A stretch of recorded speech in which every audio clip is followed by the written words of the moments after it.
Perkenalkan, nama saya Muhammad Miko Firdaus dari Prodi Manajemen Universitas Muhammadiyah Lamongan. Baik, apa itu saham? Saham dapat didefinisikan sebagai tanda penyertaan modal seseorang atau pihak dalam suatu perusahaan atau perseroan terbatas. Dengan menyertakan modal tersebut, maka pihak tersebut memiliki klaim atas pendapatan perusahaan, klaim atas aset perusahaan, dan berhak hadir dalam rapat umum pemegang saham atau yang bisa disebut RUPS. Selanjutnya adalah manfaat saham. Terkadang manfaat investasi saham masih diperdebatkan. Pasalnya ada yang mengatakan keuntungan dari investasi ini besar, namun mereka yang mengalami kerugian atau belum pernah berkecimpung dalam dunia saham akan merasa tidak banyak keuntungan yang dirasakan. Kalau begitu, apa saja manfaat investasi dari saham? Yang pertama adalah fleksibilitas, yaitu saham bisa dijadikan usaha sampingan karena tidak membutuhkan waktu dan tenaga banyak. Misalnya, Anda bisa memantau pergerakan transaksi saham di Bursa Efek melalui smartphone yang tersambung jaringan internet. Dengan begitu, Anda dapat melakukan pekerjaan utama dengan leluasa. Selanjutnya adalah kenaikan margin keuntungan yang signifikan, yaitu kenaikan margin yang relatif besar. Jika nilai harga saham yang Anda investasikan semakin tinggi, margin keuntungan akan semakin besar. Bukan tidak mungkin Anda bisa meraih capital gain, artinya perusahaan pemilik saham akan memberikan bonus tunai atau lembar saham dengan cuma-cuma. Yang ketiga adalah pajak investasi saham cenderung sedikit. Mengapa sedikit? Karena saham ini akan berpengaruh pada pendapatan yang Anda peroleh. Umumnya pajak yang dikenakan pada investasi saham lebih kecil, yaitu 0,1% dari total keuntungan, dibandingkan dengan pajak properti yang lebih besar misalnya. Yang terakhir adalah aman dan transparan. Trading atau jual beli saham bernaung pada Bursa Efek, sehingga dijamin aman dan transparan. Kenapa? Karena investor tidak perlu cemas akan ada penipuan sehingga modal yang ditanam akan disabotase. Karena dalam saham ini kita diawasi oleh OJK. Poin yang selanjutnya adalah kita akan membahas capital gain.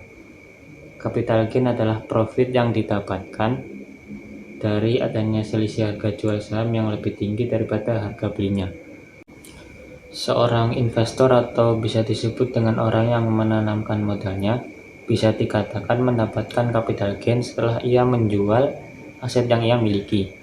Namun, ketika aset tersebut belum dijual, meski harga portofolio mengalami peningkatan, belum bisa dikatakan investor tersebut mendapatkan capital gain. Di sisi lain, ketika harga jual lebih rendah dari harga beli, maka seorang investor mengalami capital loss atau bisa disebut kebalikannya dari capital gain.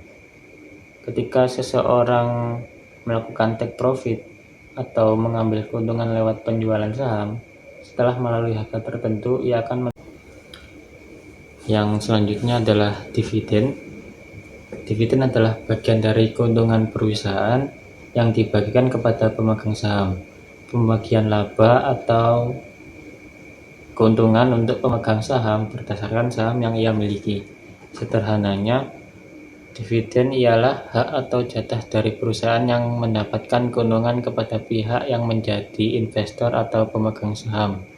Biasanya dividen dibagikan oleh perusahaan selama setahun sekali atau 2 kali. Namun ada pula perusahaan yang tidak membagikan dividen lantaran dana yang berasal dari pendapatan perusahaan tersebut diinvestasikan untuk modal usaha. Kondisi tersebut disebut dengan laba ditahan, atau perusahaan yang mencatatkan rugi juga biasanya tidak membagikan dividen. Di slide ini ada 2 tokoh orang terkemuka yang menurut saya wajib ditiru. Di sebelah kiri namanya Warren Buffett. Ia seorang pengusaha Amerika Serikat yang diakui sebagai salah satu investor tersukses di dunia. Ia berhasil mengumpulkan kekayaan yang berlimpah berkat kemampuan dan kepandaiannya dalam berinvestasi melalui perusahaan konglomerasi atau disebut holding company. Karena keahliannya tersebut, ia mendapatkan beberapa julukan seperti Wizard of Omaha, Oracle of Omaha, atau Sage of Omaha. Berkat kesuksesannya di bidang investasi, majalah Forbes menempatkan Warren Buffett di urutan pertama dalam daftar orang terkaya di dunia tahun 2008 dengan total kekayaan sekitar 62 miliar US dollar. Dan saat itu ia mampu menggeser posisi Bill Gates, pendiri Microsoft yang selama 13 tahun berturut-turut selalu berada di posisi puncak.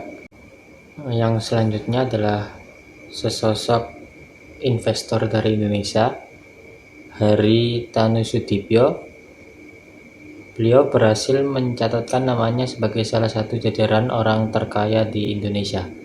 Dengan strategi yang tepat, pria berusia 55 tahun tersebut mampu membangun kerajaan bisnisnya yang bernama Grup MNC.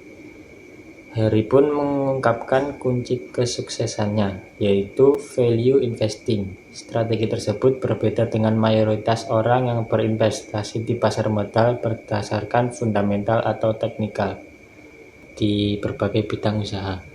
Harry memang gencar mengembangkan berbagai bidang usaha. Tidak hanya itu, dia juga mendorong perusahaannya melantai di bursa saham.